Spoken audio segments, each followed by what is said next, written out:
The years passed. The infant who had once crushed two great serpents with his bare hands grew quickly. With every passing year, it became more and more obvious that this was no ordinary child. Heracles surpassed boys of his own age in nearly every way. He was taller, stronger, and more resilient than any of his companions. Skills that demanded years of practice from others came naturally to him. But Amphitryon understood that strength alone could never make a true hero. If his adopted son was truly destined for greatness, he would have to learn not only how to defeat his enemies, but also how to master himself. So Amphitryon invited the finest teachers in all of Greece to educate the young Heracles. Each of them was unmatched in his own field. The art of wrestling was taught by Autolycus, the son of Hermes, a man renowned as the cleverest thief and one of the greatest wrestlers in Greece. He taught the young hero that even the strongest warrior must learn to anticipate every move of his opponent. Archery was entrusted to King Eurytus, whose skill with the bow was considered unrivaled among mortal men. His arrows almost never missed their mark. And it was he who passed on the mastery of the bow that would save Heracles' life more than once in the years to come.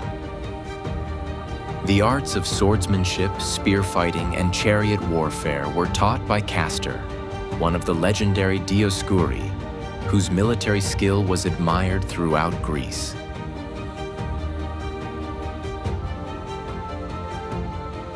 The principles of warfare were taught by Harpalycus. He explained that a true warrior must do far more than fight bravely. He must also lead others, remain calm under pressure, and make wise decisions even in the most dangerous moments. Welcome, Heracles. Let the Kitharas Yet the lessons that surprised Heracles the most were those of music. The warrior spirit. His teacher was Linus, a celebrated musician regarded by many as one of the wisest instructors of his age. Let the strings speak to your warrior's heart. In ancient Greece, music was believed to shape the soul just as physical training strengthened the body. A future hero was expected to master not only weapons, but also harmony, beauty, and the power of the arts. Everything seemed to be unfolding exactly as it should. But as Heracles' strength grew, so too did his temper. He was honest and just. He could not tolerate cowardice, deceit, or injustice. Yet he was also fiercely hot-tempered. His anger flared as suddenly as a summer storm. One day, during a music lesson, a heated argument broke out between Heracles and Linus. The teacher sharply criticized his student and demanded greater discipline. When words failed, Linus struck the young man. Everything happened in a single instant. Without thinking, Heracles seized his lyre and struck back. Just one blow. But the strength of the young hero was already great enough to make that single blow fatal. Silence filled the room. He stared at his teacher, unable to believe what had just happened. He had never meant to kill him. Once again, his strength had surpassed his own control. The death of such a respected teacher could not go unanswered. Heracles was brought before the court. Despite his youth, he did not try to escape responsibility. He explained that he had merely answered his teacher's blow, invoking an ancient law that allowed a man to defend himself against unjust violence. The judges ruled that he had not intended to commit murder. The young man was acquitted, but the verdict brought Amphitryon no peace of mind. He understood what others did not. The greatest danger to Heracles was not monsters, nor was it any human enemy.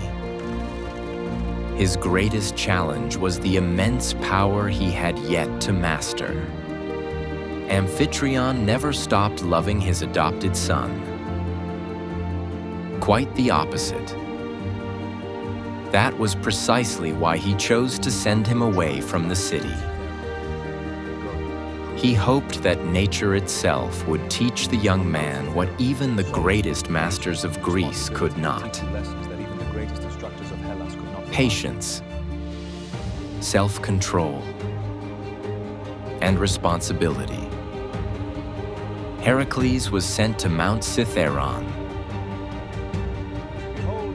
Across its broad mountain pastures grazed the vast royal herds. Cithaeron was a harsh land. Its slopes were covered with dense forests of oak and pine. Deep ravines cut through the mountains. Cold streams carved their way through the rocks. There were almost no cities here. Only small settlements of shepherds who guarded the royal herds day and night from wild beasts and bandits.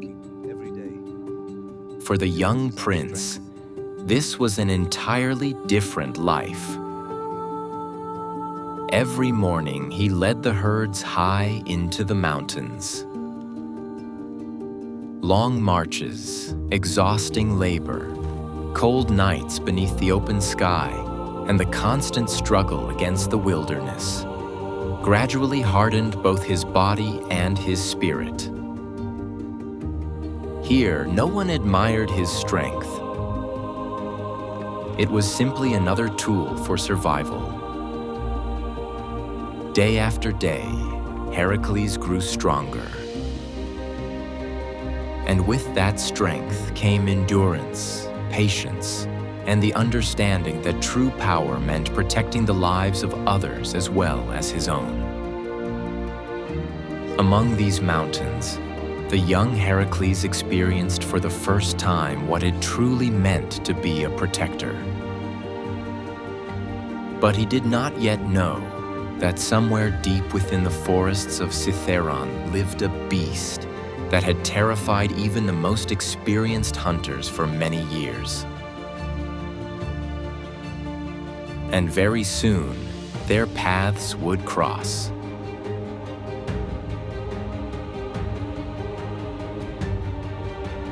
If you enjoyed this myth, please give the video a like, subscribe to the channel, and turn on notifications so you won't miss the next stories. Thank you for watching and see you in the next video.